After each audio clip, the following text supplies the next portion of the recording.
I am so lucky because when you look at the statistics, 90% of people diagnosed with a brain tumour die within 5 years of diagnosis. That's just so alarming. 90% of people die within 5 years of diagnosis, and I'm so lucky that I won't be one of them. And the only reason I'm not one of them is thanks to this doctor who spotted it and found it early. Had I waited for it to be diagnosed, once I had symptoms, I'd be in that 90%, probably dying within 5 years. It would have killed me. So I'm so grateful that they found it early. Can't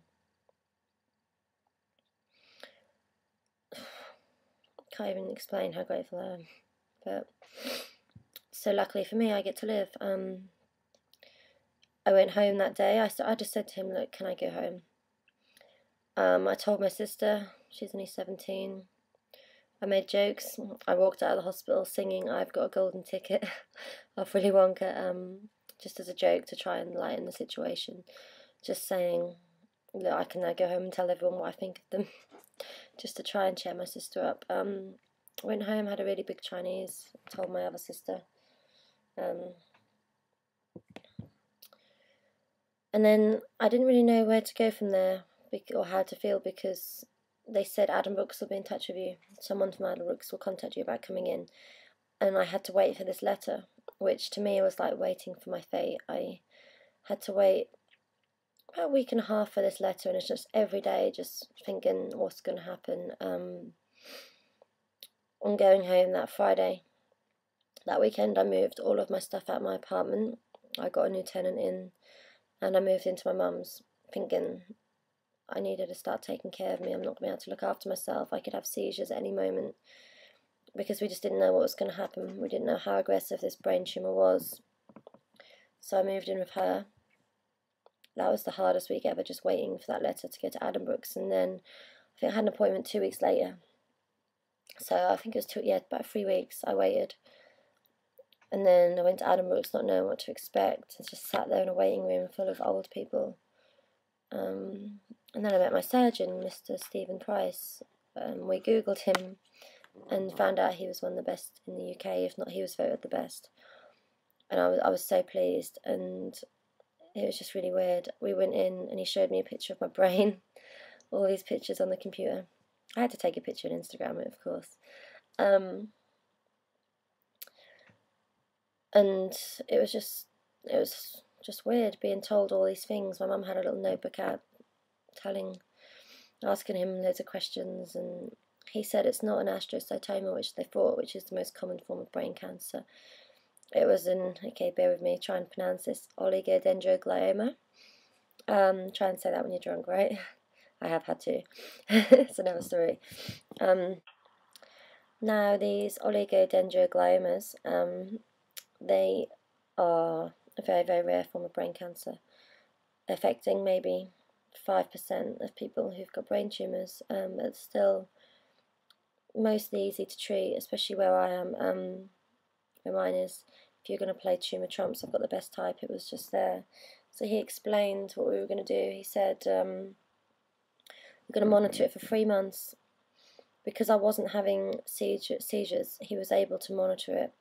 And the reason he didn't want to take it out straight away, and the reason he wanted to wait, was because it gives him a growth record. Because otherwise they're going to operate blind. They have no idea what the future will hold for me. So I had to wait from November to January, which was so hard. Had to wait for the next scan, not knowing if it had grown. And it was absolutely terrifying. In my head it was growing bigger, and at the next scan they were going to tell me I had 5 years to live. But I couldn't let myself think like that, so I pushed it to the back of my mind and just sort of tried to carry on with life, carry on running my businesses, seeing my friends. I planned a trip to LA, last minute trip to go and see my sort of friends out there. And the people I consider my family at the Playboy Mansion, just to, not as a morbid goodbye to them, but more as a thank you for everything you've done for me, and I hope to see you again one day sort of trip, which was really sad, because they were on Facebooks at different times to me. Some of my friends sat there didn't know, because I only posted a few times about it, so that was quite sad when you bring it up in conversation and they're like, what? I'm like, oh, you didn't know. Which has happened a lot. I mean, I assume people are on Facebook all of the time, but in fact, not a lot of the time they are. They miss stuff. So sometimes when people find out about it, I have to sort of go through it all again with people.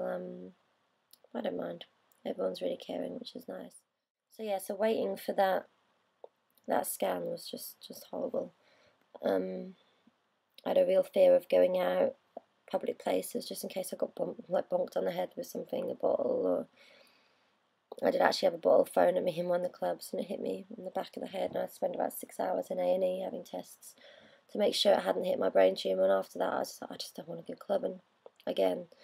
Apparently lots of other people have fears of being hit and stuff. It's not completely irrational. I had fears of going on a tube in London. I had a fear that I was suddenly going to have a seizure. I'd have to stand as far back from the train as possible as it was coming, and then when doors open, just run on and then run off again, and try not to stay too close to the track, because if you have a seizure, you can't control it, you will fall anywhere. I was terrified I was going to have a seizure whilst driving as well. That really scared me. When I was driving, if I saw something like, if I felt funny or dizzy, I'd just pull over straight away and just sit there for 10 minutes until it was gone, because I just didn't know how a seizure was going to begin, and that was really scary for me. Apparently you see some kind of lights and you see like an aura around everything before you have a seizure, someone told me. And then one night there was lightning and I just kept seeing these flashes of light, and I was like, oh god, I'm going to have a seizure. And I pulled over, and about 5 minutes later I was like, okay. And then it happened again. I was like, okay, no, I need to stay here. And then I realised it was lightning. I was like, oh god, Kerri, you're such an idiot. But I really panicked that I was about to have a seizure, and all it was lightning. It was so random. But I've not had one to date, so I've been absolutely fine. People look at me and they're like, you look so healthy. Because I've been supplementing to the max, and I've made myself so healthy since I was diagnosed. In 3 months I've gone from being tired and exhausted to feeling absolutely incredible. My skin glows. You couldn't tell that I have cancer, which is kind of a good thing. People treat you normally, then you don't get the "you okay?" head tilt, which I get when people know about it. So you get treated normally in a shop or a restaurant or in a bar. So I'd rather look really well and just be a little bit sick in there. Who isn't, right? Than look like a cancer patient. I can't say how I'm going to look after. I'm probably despicable. And whilst I'm having chemo, if I as well, then I'll probably be avoiding people for a little while until I look nice again. But it's really weird to think that what's going on in my head, the fact that I've got cancer, and then you look at people in the street and they look normal, and you're thinking, what do they have? Do they have something wrong with them? Are they hiding something that behind that smile that is killing them? And it's just a really, really surreal feeling to look at people and think, are they fighting what I'm fighting? But they just look like normal people. It's really strange. Which is why I believe more than ever that you should just never judge anyone from looking at them, because you just don't know what they're going to be going through inside. So I was diagnosed with my brain tumour. I posted on Facebook to say I'm coming out of hospital. I've got some bad news to tell everyone, and I will update you all after I've told my sisters.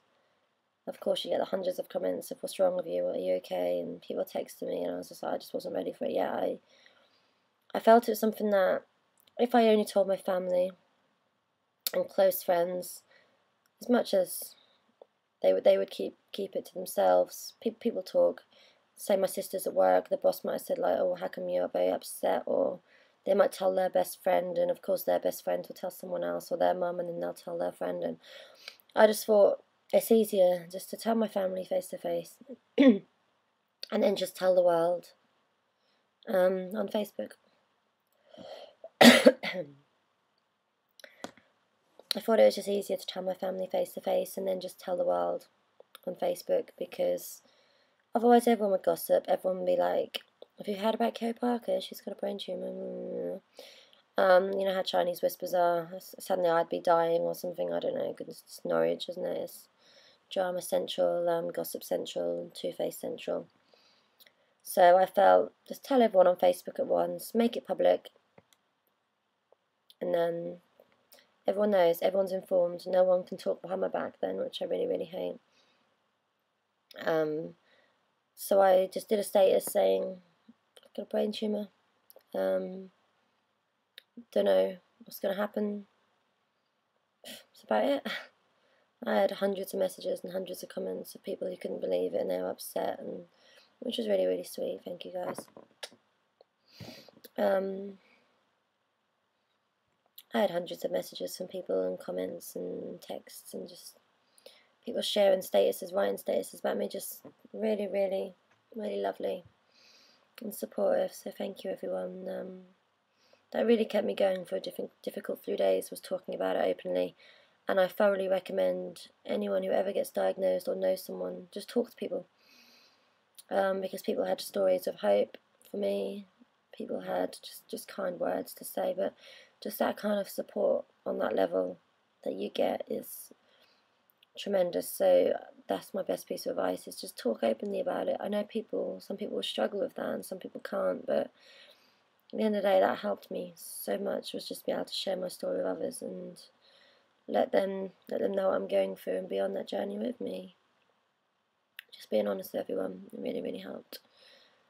I thought if I wasn't, then one day I might just snap at people. If I was having a really bad day and feeling really down and they're messaging me with trivial nonsense, I would have just gotten really, really angry and just snapped at them.